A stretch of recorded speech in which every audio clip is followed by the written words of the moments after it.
Hello，今日天氣非常之好啊！咁靚嘅天氣，肯定咧要帶大家睇靚盤啦。咁而家咧就喺我哋門店嗰度帶大家睇下德寶怡高宜區嘅靚樓啦。咁而家咧大家都知道我哋公司就喺德寶怡高呢邊，喺中山嘅火炬嘅。咁我哋嘅門店喺德區嘅，咁對面咧就係宜區啦。咁咧我作為16年就係德區嘅業主咧，喺呢度住咗好多年㗎啦，所以咧對於德寶怡高嘅品牌同埋物業同埋啲質量咧，我都係高度嘅認可嘅。咁今日咧就帶大家睇下德寶怡高而家宜區佢哋賣緊嘅係乜嘢戶型同埋乜嘢貨源。咁呢個位置咧，其實咧佢係中山東區同埋火炬嘅交界位置，生活非常之方便，交通亦都非常之方便。咁而家我哋呢度成熟個區位咧，佢隔離有好多樓盤嘅。我哋而家所在呢個位置就係德區啦，對面就係宜區。咁嗰邊咧有2個學校喎，一個係我哋嘅中職院同埋我哋嘅實驗高中噶啦。嗱，咁咧我呢邊啦，阿餅呢邊咧都係喺高中咧，就係神高嗰度畢業嘅。我係中山本地人嚟㗎啦，對呢邊係非常之熟悉嘅。咁呢邊咧亦都係受香港人愛戴喎。為什麼咧？因為講到火炬嘅高端樓盤，德寶怡高佢一定係有名字嘅。啊，我哋第一印象，如果你之前有了解過呢個樓盤咧，你就知道佢係一個300畝嘅佔地。咁咧，佢嘅密度係非常之低嘅，有別墅啦，亦都有大平層，亦都有100方左右有個單位。咁而家咧，我哋就行到過嚟宜區嘅門口對面啦。你可以見到啦，佢呢邊啲樓距咧係非常之闊落嘅。喺呢一棟同埋到呢一棟啊，起碼都有80米嘅樓距。跟住中間嗰度全部都係別墅區嚟㗎啦。咁而家我哋去過馬路啊。咁咧，佢成個叫做德寶怡高咧，係叫做4個分區。德區咧係16年嗰陣時就已經開賣啦。我係作為第一批業主，當時係入行咧就買咗6000幾蚊一方嘅。咁咧寶區咧就係17、18年當時開賣嘅。咁高區嘅話就係前邊嘅寫字樓嚟嘅，大概都係300、400方嗰啲大企去進駐嘅，例如啲銀行啊、金融啊、啲咩國際品牌啊、大公司啊，都係喺嗰邊入駐啊。所以咧，成個位置嘅話咧，佢就係一個非常之大嘅一個規模嘅社區。嗱，我哋而家咧就嚟到呢個宜區嘅大門口啦，你可以見到咧，佢嘅大門口咧呢度係非常之氣派嘅。咁咧，我哋作為業主肯定有業主卡啦。咁呢個小區嘅對面咧就係我哋嘅廣聯博爵。咁廣聯博爵咧作為一個本地嘅房企咧，佢嘅口碑都唔錯嘅，係萬科物業。但係如果你話喺火炬買樓排前3名高端嘅小區，我覺得德寶怡高佢呢個區域嘅話，可以排到前3名。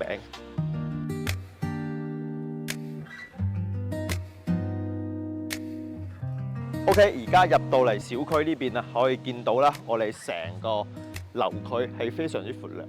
跟住我哋啲園林嘅設計啊，樹種都係非常之名貴嘅。嗱，咁你可以見到啦，而家我哋過嚟3座呢度啊，你可以見到佢成個呢個入戶大堂咧係好高端嘅，成個酒店式嘅設計咁樣。每一棟樓下咧，佢都有不同嘅功能分區。咁呢度嘅話咧，有乒乓波台啦，有健身室啦。嗱，行到穿過去另外嗰一層嘅話咧，我哋成個小區咧，佢係有3個羽毛球場，跟住仲有網球場。小區入邊啲配套啊係非常之豐富嘅，而且咧你入到嚟咧，你會覺得係非常之企理，冇咩垃圾啊，所以咧物業咧每日嘅一個維護係非常之及時嘅。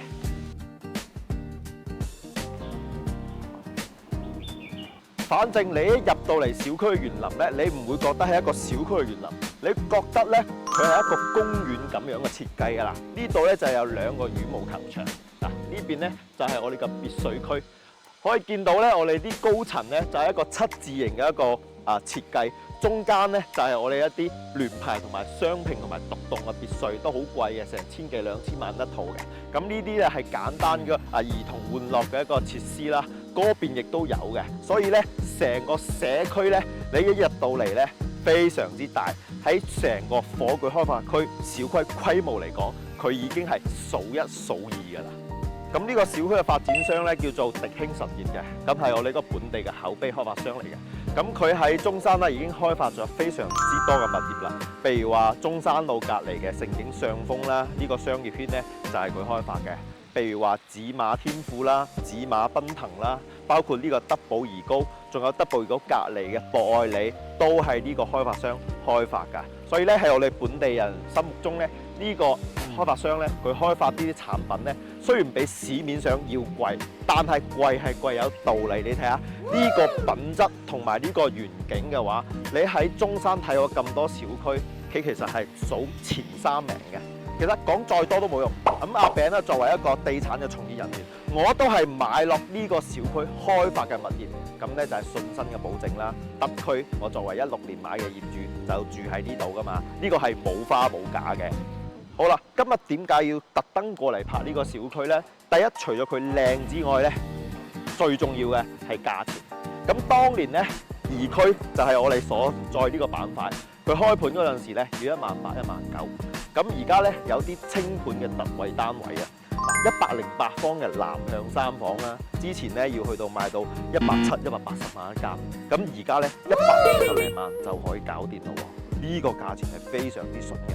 仲有一套非常之筍嘅筍盤，就係我哋嘅寶區嘅，有一個業主當年180萬買翻嚟，而家呢，佢呢就係成個小區同戶型最筍嘅110零就可以搞掂。所以咧呢個位置可以呢個價錢買到呢個戶型咧，就係非常之筍嘅。咁而家我哋就上去樣板房睇一睇108方佢嘅格局係點，佢嘅樣板房設計又係點啦。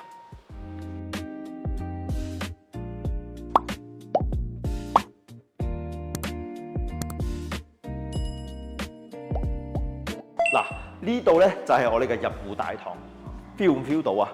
非常之文藝，而且咧佢啲背景板啊，同埋啲磚啊，都係好重本，係經過設計嘅，就唔係啲傳統嘅屋苑一樣啊！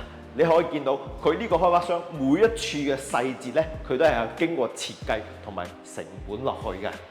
電梯一出嚟咧，2梯4伙嘅。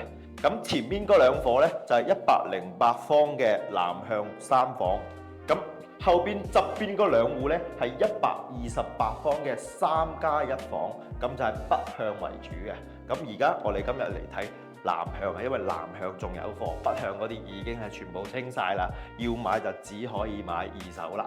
咁呢個格局嘅話咧，可以見到咧，佢咧呢個樣板房嘅裝修咧係非常之靚嘅。咁我哋實質上咧買咧係毛坯嘅狀態。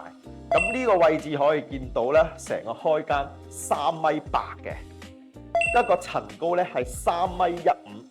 佢完全咧係按照一個非常舒適嘅住宅嘅設計標準嚟俾大家㗎。咁呢個南向咧，你可以見到咧，我哋呢邊咧就係我哋嗰別墅啦，成幾十套喺度嘅。咁呢一邊望出去咧，就係我哋嘅實驗高中嘅操場同埋個泳池啦。咁嗰邊咧就可以見到我哋嘅門店啦，C21世紀啦。啱先我哋嘅行路行過嚟呢個小區啊，所以咧企喺呢度咧，採光非常之好，樓距非常之闊嘅。咁陽台都係好大啦。咁呢個陽台咧，佢呢個面積嘅話咧係贈送1半嘅。咁咧，我哋再睇翻我哋房嘅一個格局。咁咧，佢毛坯狀態嘅情況下咧，佢個廚房咧，佢個牆咧已經打咗嘅。正常嚟講咧，呢棟係有一埲牆係做廚房啊，佢就打咗出去，將呢個廚房嘅位置延出去過呢個陽台嗰度。咁咧呢個陽台咧就到時擺一啲洗空一體機啊，擺個洗衣機喺度晾衫啊，擺啲洗衣服啊就冇問題㗎啦。咁呢邊咧入邊咧就有3個房間嘅。咁呢個咧就係一個小朋友公主房啦，南向嘅，比較長身啲啊。咁呢個咧就係我哋一個次臥，比較闊身啲嘅啦，闊身啲。跟住咧呢邊就係我哋嘅主人房。咁主人房咧佢係帶套間嘅，咁你可以見到咧呢個套間都係非常之大嘅洗手間。跟住咧我哋呢邊係南北通透嘅，呢個北向有一個窗喎。你一打開同埋打開呢半窗，佢就可以形成一個南北對流，非常之斜風，好舒服嘅包括咧佢呢個飄窗位都已經幫你打咗啦，所以咧成個套間嘅空間係非常之闊綽嘅。咁咧呢個格局咧就係108方，而家售樓部賣緊嘅話咧就係呢個格局啦，都係毛坯交付嘅。咁咧以前啱啱開盤當時咧最高峰係到18000蚊啦，180萬到170萬一間嘅。咁而家咧最好幾套嘅一個清貨咧10零樓120零萬就可以搞掂一個咁樣嘅格局。呢個價位你覺得點樣呢？咁而家我哋去睇一下，有一套業主放出嚟嘅喺寶區嘅19年當時買嘅180萬，咁佢而家要蝕60幾70萬賣翻出嚟110零萬，所以到時過嚟睇可以睇下我哋一手嘅房源同埋呢個二手業主嘅對比一下，邊個更啱你心水？好啦，咁而家我哋就行緊過去寶區睇翻業主嗰套二手嘅筍盤。咁咧，我哋啱先喺怡區嗰個位置行過嚟寶區呢個位置。咁怡區同埋寶區咧，佢就係一個對角位，都係同一個300畝嘅小區入邊。咁隔離呢度咧，就係我哋嘅1000萬嘅別墅啦。你可以見到咧，呢啲獨棟啊，喺而家嘅報價3、4千萬一套㗎，都係發展商嘅啲關係戶啊、重要伙伴啊攞低啊。一般咧都係唔經外邊嘅人手㗎，一般人都係買唔到嘅。好啦，咁而家我哋就嚟到寶區嘅第3座㗎。咁同怡區有咩區別呢？呢度就係2梯6伙，呢邊有3伙，呢邊又有3伙。咁而家我哋睇呢個方數呢，佢係比108嘅怡區仲加大嘅。呢個係117方嘅南向大3房。咁呢個位置呢，就係我哋自己可以用到嘅，可以擺啲鞋櫃啊、雜物啊。咁而家我哋入嚟睇睇啦。嗱，呢個位置呢，就係我哋一個廚房位。咁啱先都可以講到啦，呢個位置呢，你可以打翻出去嘅。咁呢個位置呢，就可以望我哋嘅東邊。咁我哋一個馬鞍島方向就係呢個方向啦。好，呢邊再嚟嘅話呢，就係我哋一個大廳。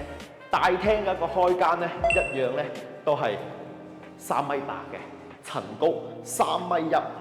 咁我哋呢邊嘅南向嘅景色咧又唔一樣咯喎，係望我哋嘅五桂山山景，以及我哋寶區樓下嘅泳池啊。咁呢個位置嘅話咧，就會更加近我哋嘅學校嗰個位置嘅啦。咁入邊咧就係有3個房間嘅。咁無坯狀態咧就係印由你嘅設計㗎啦。咁啱先都講到啦，怡區108方咧，佢嘅主人房咧係可以做到南北通透嘅，但係呢個位置咧佢就做唔到通透。咁佢嘅格局咧係稍為有啲唔一樣，實用度咧都係同108嗰個差唔多。所以咧呢個位置咧佢平翻幾萬10萬蚊，同對比而家怡區嘅108，佢嘅價位咧係差成幾萬到10萬之間嘅，所以到時如果你對呢個格局係有興趣嘅，兩個格局一齊係對比一下，究竟係一手你中意啲，定係二手筍盤你中意啲？好啦，咁而家我哋喺小區嘅大門口出嚟咧，對面咧就係廣聯博爵，咁呢一邊咧就係我哋怡區嘅底下啲底商啦。你可以見到斜對面啦，非常多食肆啦。美宜街啊，賣水果啊，嗱呢度咧就係賣生鮮嘅。咁落邊嗰度一條街啊，咩沙縣小食啊、蘭州拉麵啊、東北菜啊，嗰啲全部都係應有盡有啊。點解咧？因為我哋嘅高區就喺前面啊，入前面咧寫字樓咧有非常之多白領咧，中午同埋晚黑喺呢度食飯嘅。咁我平時咧就最中意咧喺前面嘅真情飯店啊，即係相當我哋公司嘅一個午飯飯堂咁，因為佢蒸嗰啲嘢咧係比較放心同埋安全或者乾淨嘅，所以咧我哋經常就會喺呢度去食飯噶啦。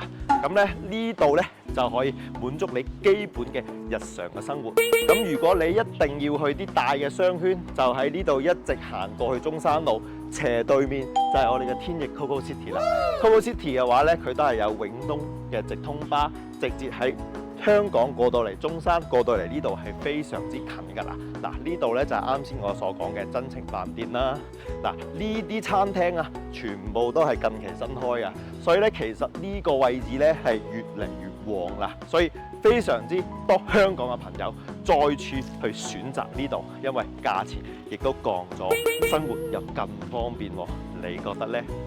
好啦，咁我哋就總結一下啦。點解香港人中意買呢個位置呢？首先啦，呢個小區嘅品質係非常之高嘅，而且呢，佢香港人過嚟呢個小區亦都好方便啊。因為斜對面馬路對面中山路隔離呢，就係我哋嘅天翼 Coco City 啦。咁 Coco City 呢，佢係有中山香港嘅直通巴永東過到嚟嘅，每日都有好多班。咁呢，落到巴士行過嚟就有啲遠，咁啊搭一部巴士搭一部滴滴過嚟呢，就係幾蚊雞嘅啫啊！所以過到嚟呢度生活係好方便，而且我哋門口呢嗰邊呢，就係出去有好多食肆喎，簡單嘅生活上嘅一個便利程度呢都可以滿足嘅。